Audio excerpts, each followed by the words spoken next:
Hi everybody, welcome to the Scott Show. We are talking about the fourth generation of video games. So this is the Scott Show gaming channel. So that's what we're doing today here on the show. We're talking about different things that had happened with all the really cool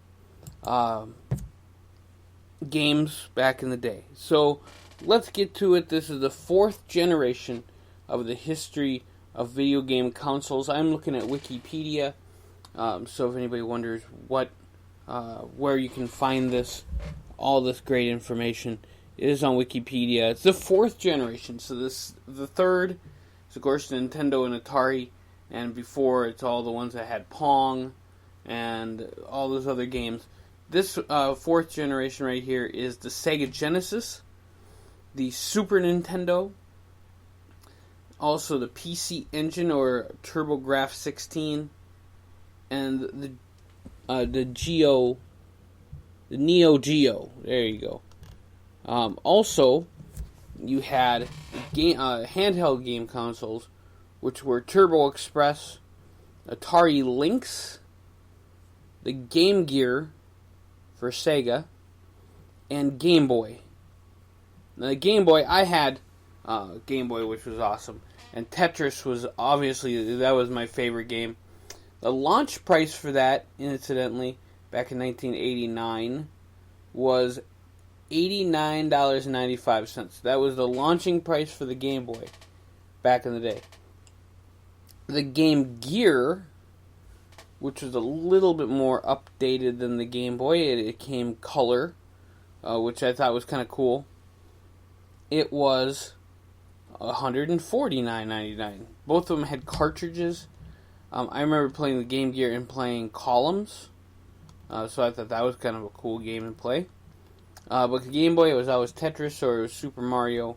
One of those two always just blew everything away. Now, worldwide sales of the bigger consoles, Super Nintendo 49 million and Sega Genesis 40 million consoles sold.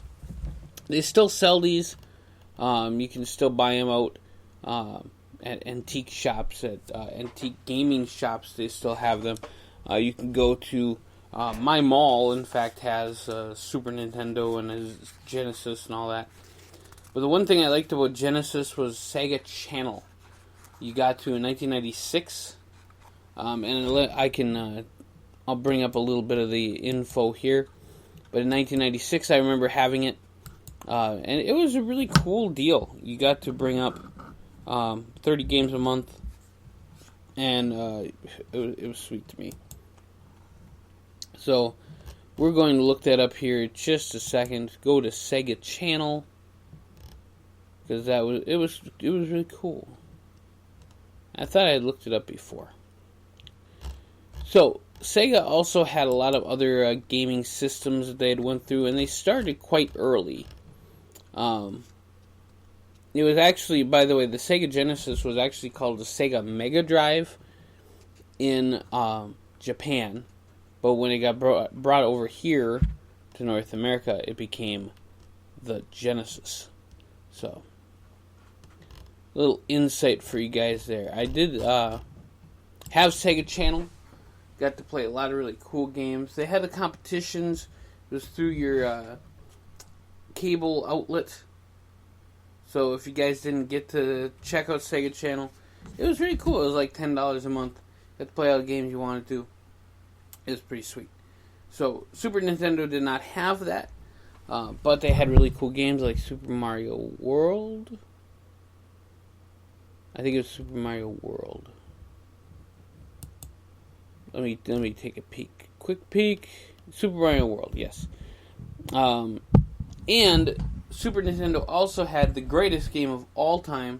Argue with me, fight me if you want to, but Super Mario Kart was still one of the greatest games. I actually have that on the computer.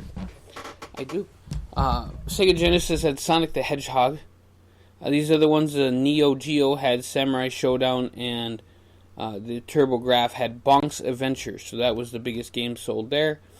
If you're looking at Nintendo and Sega, the Game Boy and Game Gear, Tetris was the biggest one, and then Pokemon Red, Blue, and Green, and then Sonic the Hedgehog 2 on the Game Gear, which I totally remember playing.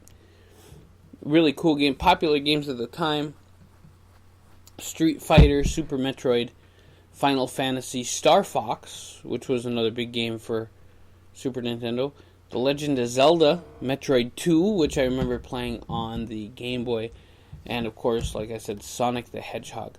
Really cool games that you got to have there. Like I said, Sega Channel was the first kind of introduction to a live, interactive online presence for me. I mean, you got up-to-date news, as up-to-date as the old school cable outlet kind of internet could handle. But it was interesting. And yeah, it was just one of those really just cool things.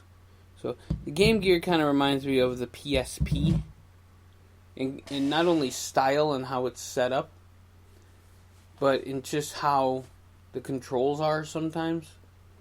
I think the PSP probably has a little bit different, but definitely the look to me screams Game Gear.